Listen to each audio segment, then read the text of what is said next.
Good morning बच्चों। आज हम लोग पढ़ेंगे एडवांस वेट प्रोसेसिंग, जिसका टॉपिक है इको फ्रेंडली प्रोसेसिंग।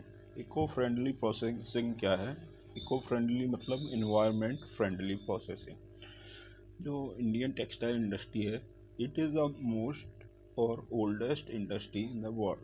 ठीक है, ओल्डेस्ट होने के कारण ये बहुत ही अच्छी एक्सपोर्टर है, जो विश्व में टेक्सटाइल का सबसे ज़्यादा निर्यात करती है। तो विश्व में जो निर्यात करती है, तो विश्व के जो देश हैं जैसे यूरोपियन यूनियंस और अमेरिका एंड अदर जो कंट्रीज़ हैं, वो बहुत ही ज़्यादा इन्वायरमेंट फ्रेंडली हैं और aware to the environment related issue.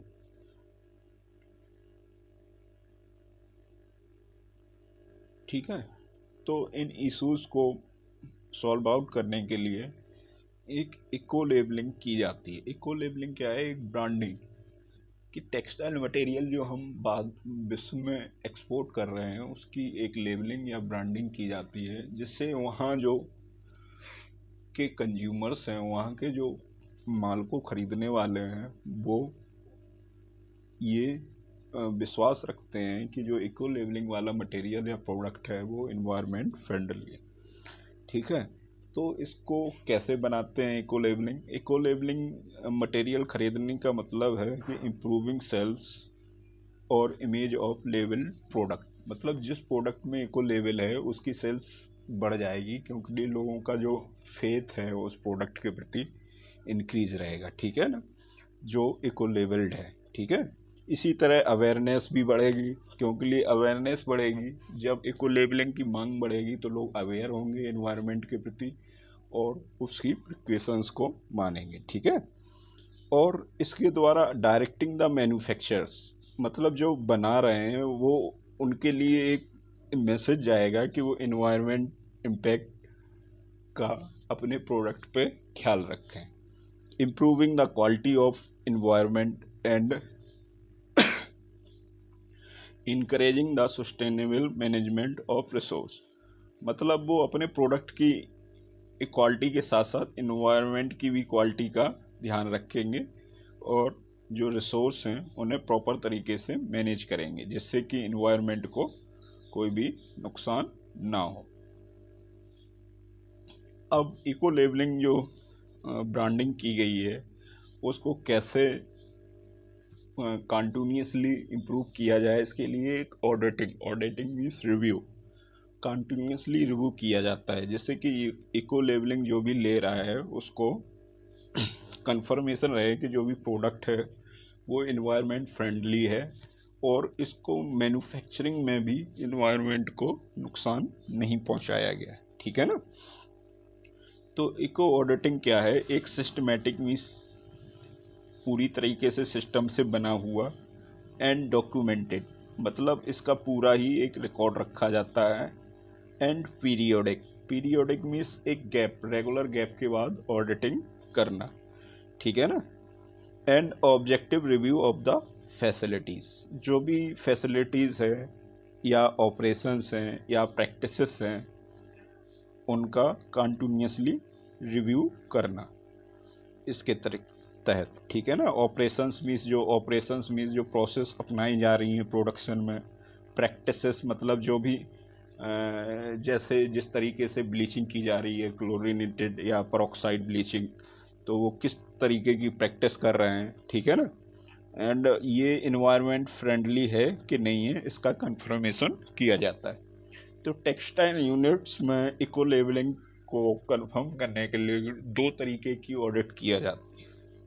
First is product audit and second is production audit. ठीक है ना, पहली है प्रोडक्ट ऑडिट। प्रोडक्ट ऑडिट क्या है कि जो प्रोडक्ट हम मैन्युफैक्चर कर रहे हैं, उसकी ऑडिट करना। एंड सेकंड है प्रोडक्शन यूनिट ऑडिट। प्रोडक्शन मतलब जिस तरीके से उस प्रोडक्ट को मैन्युफैक्चर कर रहे हैं, प्रोडक्शन कर रहे हैं, उसकी ऑडिट करना। तो first is product audit. Product audit में क्या है? Assessment of confirm of the textile good to the eco parameters. जो इको पैरामीटर्स हैं उनका पालन किया जा रहा है कि नहीं, ये कंफर्म करते हैं। ठीक है ना। ये किस तरीके से कंफर्म करते हैं, यूज ऑफ टेक्सटाइल गुड्स, जो टेक्सटाइल गुड या प्रोडक्ट मैन्युफैक्चर हो रहे हैं उनका यूज क्या है, ठीक है ना। मतलब ये बेबी प्रोडक्ट है या लेडीज प्रोडक्ट है या मेडिकल प्रोडक्ट है या टेक्निकल टेक्सटाइल है, किस तरीके का टेक्सटाइल मटेरियल हम बना रहे हैं, उसका कहाँ पे यूज किया जाना, ठीक है ना। And second thing is audit में ये देखी जाती है कि pollution caused by there use, मतलब इसके यूज से क्या क्या किस तरीके का पॉल्यूशन फैल सकता है, ठीक है ना। लाइक दैट अगर सिंथेटिक टेक्सटाइल मटेरियल है तो वो बायोडिग्रेडेबल है नहीं, तो उसको रिसाइकिल है कि नहीं है, उसको रिसाइकिल कर सकते हैं कि नहीं, कंज्यूमेबल है कि नहीं है, नहीं तो वो क्या करेगा, पोल्यूशन फैलाएगा, ठीक है ना। थर्ड इज ये वही same thing is disposal and recyclability, disposal हो सकता है कि नहीं, natural textile material are disposable because it is biodegradable, but recyclability of the synthetic जो टेक्सटाइल मटेरियल हैं उनको क्या करेंगे, हम रिसाइकिल करेंगे, ठीक है ना। नेक्स्ट है प्रोडक्शन ऑडिट। प्रोडक्शन ऑडिट में क्या है, किस तरीके से जो प्रोडक्शन हो रहा है गुड्स का, उन्हें मैन्युफैक्चरिंग करने में क्या क्या प्रोसीजर, एनवायरनमेंट फ्रेंडली है कि नहीं है, ये सब चीज़ें चेक की जाती हैं। अब जो प्रोडक्शन हो रहा है उसमें पहली चीज़ तो क्या आती है, रॉ मटेरियल, क्या रॉ मटेरियल यूज कर रहे हैं, जो रॉ मटेरियल यूज कर रहे हैं दैट इज़ एनवायरनमेंट फ्रेंडली और नॉट, ये चेक किया जाता है ऑडिट में। दूसरी second thing is die stuff, die stuff जो भी यूज कर रहे हैं वो एनवायरनमेंट फ्रेंडली है, टॉक्सिक तो नहीं है, ह्यूमन बीइंग को हानिकारक है कि नहीं है, ये भी। थर्ड इज एक्सलरीज, जो प्रोसेसिंग में एक्सलरीज यूज हो रही हैं that are not toxic, it should not toxic, उन्हें भी टॉक्सिक नहीं होना चाहिए, ठीक है ना। अगर टॉक्सिक होंगी तो क्या होगा, वो इको फ्रेंडली प्रोसेसिंग नहीं होगी, ठीक है। इसके साथ साथ जो एनर्जी हम यूज कर रहे हैं वो एनवायरनमेंट फ्रेंडली है कि नहीं है, उससे पॉल्यूशन फैल तो नहीं रहा है, जैसे स्टीम बनाने में बहुत सारी, बॉयलर जलाने में बहुत सारे ईंधन की खपत होती है, वो पूरी मशीनरी एनवायरनमेंट फ्रेंडली है कि नहीं है, पॉल्यूशन कम से कम है कि नहीं है, ठीक है ना। वाटर जो है इन्फ्लुएंट प्लांट है कि नहीं है, जो वाटर की रिसाइकेबिलिटी है वो है कि नहीं है, इससे एनवायरनमेंट को पॉल्यूशन ना फैले। वर्किंग कंडीशंस क्या हैं कि अगर जो वर्किंग कंडीशन है that is not very toxic and inflammable, मतलब ज्वलनशील ज़्यादा नहीं होनी चाहिए, ठीक है, और इन्वायरमेंट को नुकसान नहीं पहुंचाना चाहिए, ठीक है। और इसके साथ साथ प्रोडक्शन में ये मेन चीज़ ये ध्यान रखी जाती है, pollution of air is minimum, pollution of water is minimum and pollution of soil is minimum. अगर ये नहीं है तो इसके बिना इन्वायरमेंट फ्री या eco labelling product is not form. International scenario of eco, जो इन्वायरमेंट फ्रेंडलीनेस है उसका इंटरनेशनल क्या महत्व है, ठीक है।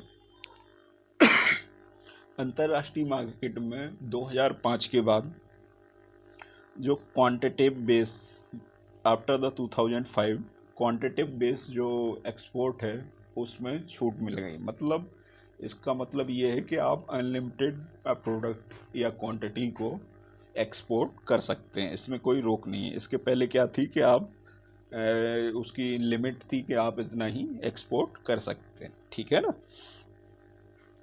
बट जब ये रिस्ट्रिक्शन हटा तो कुछ इशू या समस्याएं पैदा हुई, like this quality norms, environmental specification and subsidy.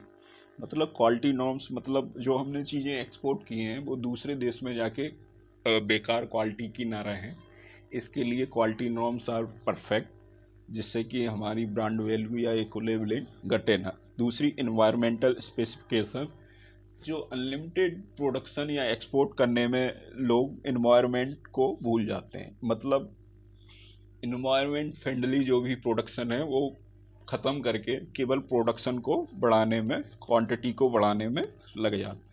तो एनवायरमेंट का भी ध्यान देना है। Third is subsidies. गवर्नमेंट ने प्रोडक्शन बढ़ाने के लिए बहुत ही ज़्यादा सब्सिडी दे दी है, जिससे कि ज़्यादा से ज़्यादा एक्सपोर्ट हो सके। थर्ड पॉइंट है इंटरनेशनल इवेंट्स। इंटरनेशनल इवेंट्स में क्या है? इंटरनेशनल इवेंट, अंतर्राष्ट्रीय घटना, ठीक है ना। अंतर्राष्ट्रीय घटना क्या हुई इको लेवलिंग पैरामीटर्स में after 2005 is the environmental problem posed by textile product proceed with azo dye have alert the western countries, ठीक है ना। जो टेक्सटाइल मटेरियल थे उनने वेस्टर्न पश्चिमी देशों को अलर्ट किया। क्योंकि लिए वो क्या हो रहा था? Germany is the first rank to basis of the some media report causes skin allergy, ठीक है। जर्मनी में कुछ जर्मन्स को स्किन प्रॉब्लम हुई, किसके द्वारा? एजोडाइज के द्वारा, ठीक है ना। और कुछ लोगों को कैंसर भी रिपोर्टेड किया गया, cancer through the azo dyes. And there are some other issues या problem in textile items related to the toxicity, harmful dyes and chemicals।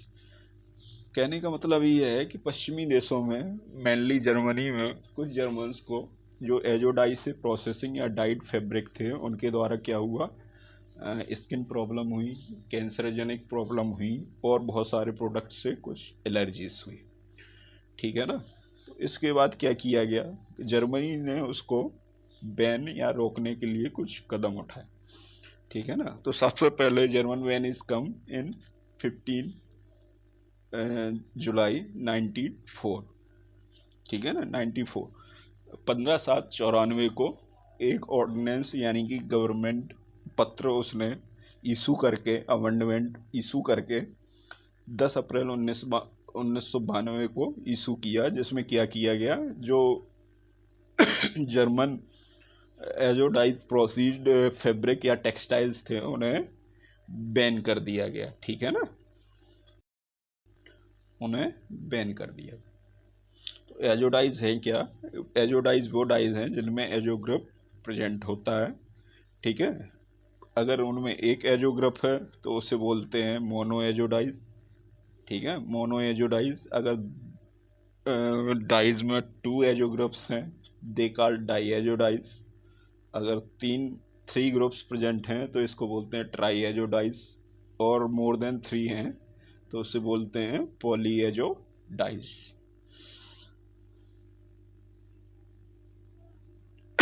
ये सम स्ट्रक्चर हैं एजोडाइज के, जिसमें क्या है? ये एजो ग्रुप दिखाया जा रहा है एसिड रेड में, एंड ऑरेंज सेकंड में ये एजो ग्रुप प्रेजेंट है। ये क्या है?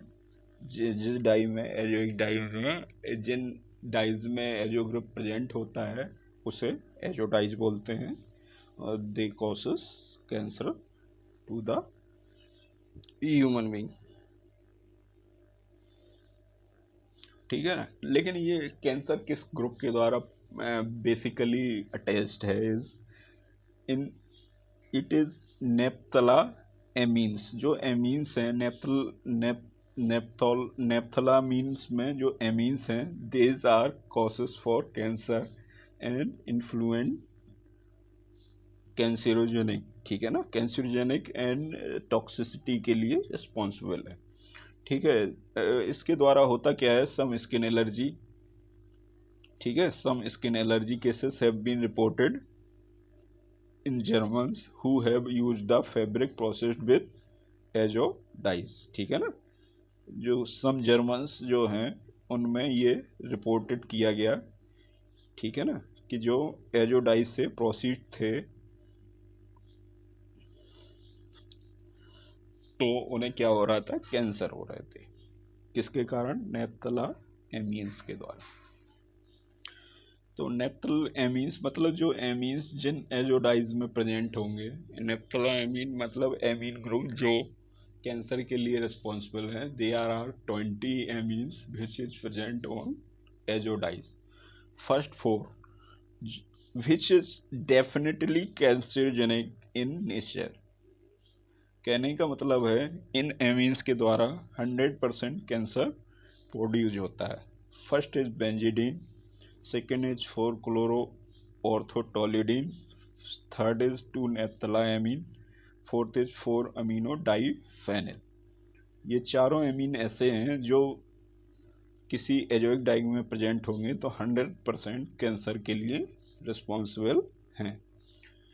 Next 8 is suspected to be carcinogenic. Suspected का मतलब है कि ये कंफर्म नहीं है कि इनसे कैंसर होता है, लेकिन दे आर ऑल सस्पेक्टेड, मतलब इन पे शक है।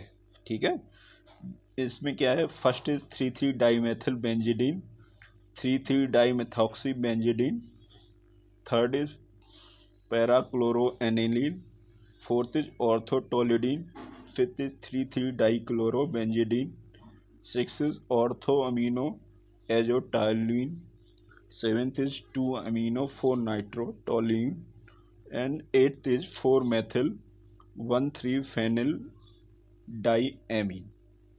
ये आठों किस लिए रिस्पॉन्सिबल हैं? ये आठों क्या करते हैं? कैंसर के लिए बहुत ही ज़्यादा सस्पेक्टेड हैं। And other 8 are probated amines which is not suspected, not 100%, but they cause some skin and other types of allergies. इनमें पहला है 4-methoxy M phenyl diarenine, second है 4,4 डाइअमीनो डाइफेनिल मीथेन, थर्ड है 3,3 डाइमेथिल 4,4 डाइअमीनो डाइफेनिल मीथेन, फोर्थ है 2 methoxy 5 methyl aniline, fifth है 4,4 methylene विस 2 chloro aniline, six है 4,4 oxy die aniline, seventh है 2,4,5 ट्राई मेथिल एनिलीन, एट्थ है 4,4 थायोडाई एनिलीन। ये आठों, ये 8 पीछे वाले 8, ठीक है ना, ये 8 पीछे वाले 8 और ये 4, टोटल मिला के जो 20 एमीन्स हैं ये बैन है। ठीक है ना। अब हम स्टडी करेंगे कि जो हमारी प्रोसेसिंग में other chemical which are used in processing are also toxic and harmful substance. मतलब कहने का मतलब ये है कि जो टेक्सटाइल इंडस्ट्री में जो प्रोसेसिंग हो रही है उनमें कौन कौन से मोस्टली टॉक्सिक इंग्रेडिएंट यूज हो रहे हैं।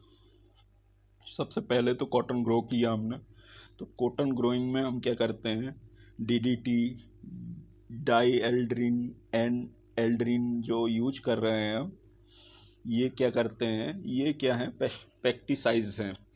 ठीक है ना। तो ये क्या करते हैं, कीड़े मकोड़ों को भगाने के लिए और पेस्टिसाइड्स यूज करते हैं कॉटन ग्रोइंग में। ये क्या है, टॉक्सिक एंड हार्मफुल सब्सटेंस है। साइजिंग में हम यूज करते हैं प्रिजर्वेटिव पेंटाक्लोरोफिनोल, जो कि प्रिजर्व करता है, साइजिंग मतलब स्टार्च मटेरियल को फंगी एंड फंगस लगने से। ये भी क्या है, टॉक्सिक है। ब्लीचिंग में हाइपोक्लोराइड ब्लीचिंग, क्लोरीनेटेड ब्लीचिंग है, जो क्या करती है, क्लोरीन के कारण क्या होती है, toxic to the human beings. ठीक है, टॉक्सिसिटी फैलाती है।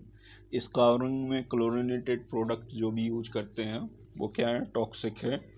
डाइंग एंड प्रिंटिंग में फर्स्टली डाइज तो हो गई azo dyes which is containing aromatic amines. ठीक है, ये जो एरोमेटिक एमीन्स कंटेन करती हैं एजोडाइज, देज ऑल आर क्या है, वेरी कैंसरजेनिक। ठीक है ना। एंड जो dyes containing nickel, copper, chromium, cobalt and zinc type, mercury, lead, arsenic type heavy metals are also responsible for the heavy metals which is responsible for the water influent। ठीक है ना।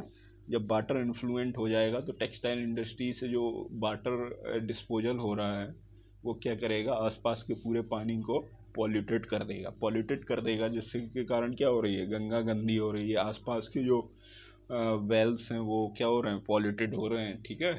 तो इससे क्या हो रहा है, पानी सारा पॉल्यूटेड हो रहा है। ये तो फिर ये भी क्या है, हार्मफुल सब्सटेंस है। फिनिशिंग में फॉर्मेल्डिहाइड एज अ मॉडरेंट, ठीक है ना। Formaldehyde is also a group which is responsible for the carcinogenic subsidies activities, ठीक है ना। फॉर्मेल्डिहाइड भी कैंसरोजेनिक ग्रुप है, उससे क्या होता है, कैंसर के लिए रिस्पॉन्सिबल है। Formaldehyde as a cross linking agent, cross linking agent के रूप में भी फॉर्मेल्डिहाइड यूज करते हैं। फायर रिटार्डेंट के रूप में भी फॉर्मेल्डिहाइड यूज करते हैं, ठीक है ना।